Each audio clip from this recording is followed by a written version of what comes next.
Les essentiels du sport, c'est chaque soir de 19h à 19h30 sur la radio des essentiels du bassin et le lendemain en podcast évidemment, comme ça vous pourrez partager toutes ces interviews. Alors avec Dorian Tarot, on va continuer à parler saut en hauteur mais également heptathlon parce que ça c'est une discipline que vous avez découverte il y a peu de temps en fait. Oui, depuis peu de temps, mais c'est vrai que voilà, je fais du saut en hauteur mais je suis quand même un peu passionné d'athlètes, toutes les disciplines sont intéressantes et c'est vrai que voilà, l'heptathlon permet de les réunir un petit peu. Alors, toutes. Cette discipline ? Cette discipline, oui, tout Alors à fait. Lesquelles ?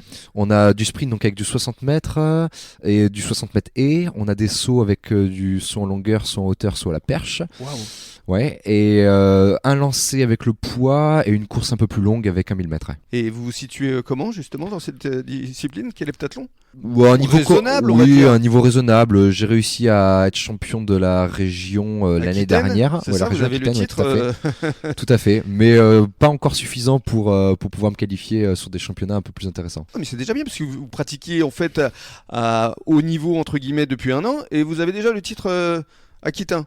Oui. Bon après, je vous cache pas que la préparation physique qu'on suit n'est pas uniquement que du saut en hauteur, donc on peut facilement le transposer à d'autres disciplines, ce qui fait que même sans un entraînement technique régulier, approfondi dessus, les performances sont quand même là parce que physiquement on est prêt. Alors je voudrais qu'on évoque justement le physique et l'entraînement parce que je crois qu'effectivement c'est assez intense votre préparation physique. Hein. Ouais, tout à fait.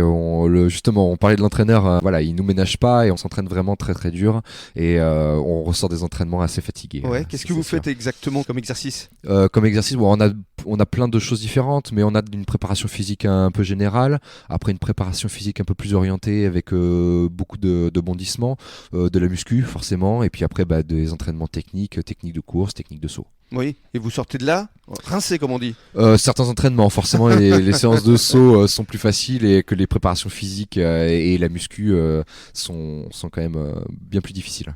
Alors on va parler d'avenir, donc la Coupe de France on le rappelle c'est ce samedi à Blois, par la suite il y a d'autres compétitions en individuel notamment ? Oui tout à fait, avec mon coéquipier Mathieu on va essayer Mathieu Thomasy, tout à fait, d'aller dans le championnat de France. On sait qu'on ira, mais par contre ce qu'il va falloir faire c'est d'essayer de glaner des médailles et si possible le titre, tout à fait. Vous êtes quoi dans le top 10 même dans le top 5, dans le top 5 dans le top 5 et puis après voilà, tout est possible sur chaque compétition, donc voilà, des médailles sont potentielles à chacune des compétitions et un titre pourquoi pas un jour. Le championnat de France ce sera quand ? Le championnat de France ce sera le fin février, on n'a pas encore la date exacte, c'est pas sorti, mais c'est chaque année fin février. Bon, vous aurez déjà le titre de la Coupe de France par équipe, donc on l'espère.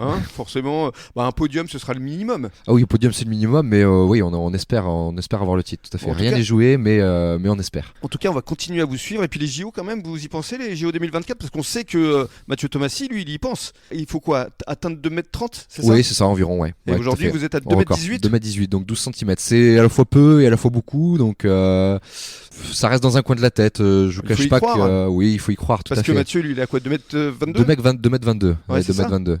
Donc tout à fait. 4 cm qui vous séparent. C'est ça. Et 8 ou 12 pour représenter la France aux Jeux Olympiques. Exactement. Donc c'est possible. C'est possible. Potentiellement.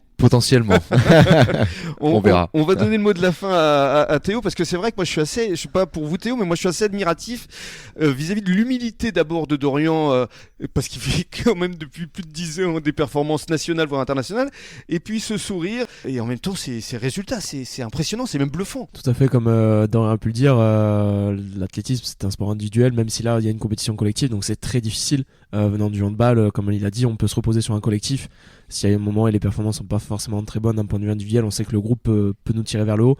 Là, on a beau sauter à plusieurs, on est tout seul face à la perche, donc c'est très fort. Je trouve ça très fort d'un point de vue mental, ce que les athlètes peuvent faire. Donc on leur souhaite beaucoup de chance pour cette Coupe de France et pour l'avenir de l'UAGM athlétisme et pour l'avenir des performances de Dorian. Merci beaucoup. Merci Théo et merci effectivement à Dorian et bonne chance évidemment pour cette Coupe de France que vous allez nous ramener la semaine prochaine. La semaine prochaine, tout à fait. Merci beaucoup. Merci beaucoup. Dans quelques minutes, c'est le rédacteur en chef du quotidien Sud-Ouest, Bruno Béziat, qui va nous rejoindre pour nous communiquer les principales rencontres à ne pas manquer en matière de rugby, de football et de handball. À tout de suite.